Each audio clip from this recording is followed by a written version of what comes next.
In this video, I'll show you the fastest way to mirror your iPhone to your Windows PC for free. First, open your browser and go to LonelyScreen.com.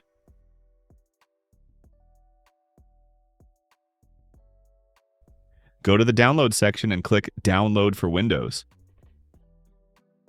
Once the file is downloaded, open the setup and follow the on-screen instructions.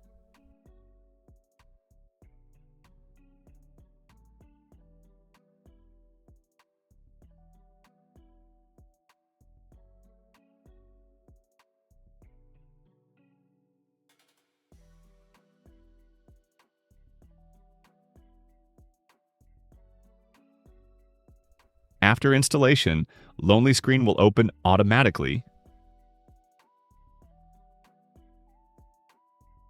Now on your iPhone, swipe down to open Control Center, tap Screen Mirroring, and select LonelyScreen. Your iPhone should appear on your PC instantly. If it doesn't show up, make sure both devices are on the same Wi-Fi network. If it worked, feel free to subscribe for more quick tech tutorials.